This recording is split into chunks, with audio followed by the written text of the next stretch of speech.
Assalamu alaikum, I'm Aisha and you're watching Samaa News. Here are today's headlines. A Bangladesh war crimes court has sentenced ousted Prime Minister Sheikh Hasina to death, concluding a months-long trial that found her guilty of ordering a deadly crackdown on a student-led uprising last year. Hasina got a life sentence under charges for crimes against humanity and the death sentence for the killing of several people during the uprising. Former Interior Minister Asaduzzaman has also been sentenced to death for crimes against humanity, while former police chief Chaudhry Abdullah's death sentence was commuted to 5 years in prison for cooperating with the state. Sheikh Hasina has, on the other hand, issued a blistering response after being sentenced to death in absentia by the International Crimes Tribunal on charges of crimes against humanity stemming from last year's violent crackdown on student protests.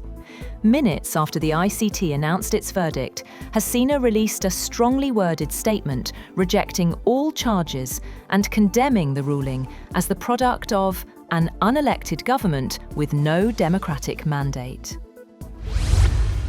Ukrainian President Volodymyr Zelensky has said that he has signed a deal with France to obtain 100 Rafale warplanes as he seeks to bolster the country's long-term military capacity to fight Russia's invasion.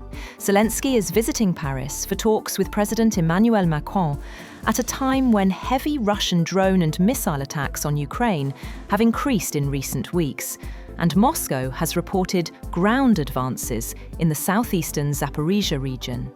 The Élysée confirmed the number without immediately giving details on whether the Dassault-made jets would be transfers from French stocks or purchases. Meanwhile, a Russian missile strike on the eastern Ukrainian city of Balaklia has killed 3 people, with 3 teenagers among the 10 wounded. The governor of the region bordering Russia said overnight, attack damaged multi-storey residence blocks and destroyed scores of cars in the city centre. A photograph provided by regional authorities showed the damaged facade of a multi-storey brick building with windows blown out as flames burned on an upper floor and debris and broken tree branches littered the area. Rain-triggered landslides in 2 regions in Indonesia's central Java province last week have led to the deaths of at least 18 people, with search operations ongoing.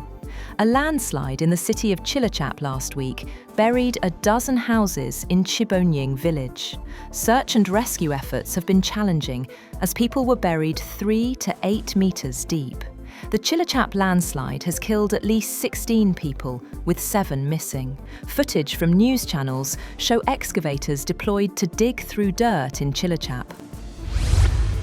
US President Donald Trump has urged his fellow Republicans in Congress to vote for the release of files related to the late convicted sex offender Jeffrey Epstein, reversing his earlier resistance to such a move. Trump's post on his Truth Social came after House Speaker Mike Johnson said earlier that he believed a vote on releasing Justice Department documents in the Epstein case should help put to rest allegations that Trump had any connection to Epstein's abuse and trafficking of underage girls.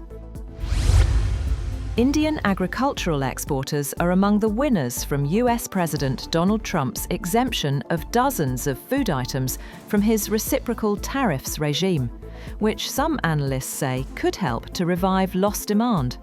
Trump on Friday removed tariffs he had imposed on more than 200 food products, including beef, as consumer concerns mount over rising US grocery prices. Unlike EU and Vietnamese suppliers facing 15 to 20% duties, Indian exporters of tea, coffee, spices and cashew nuts were hit harder after Trump doubled tariffs to as high as 50% on imports of certain Indian goods. That's all for now. For more updates, visit www.samaa.tv. Thank you for watching Samaa News.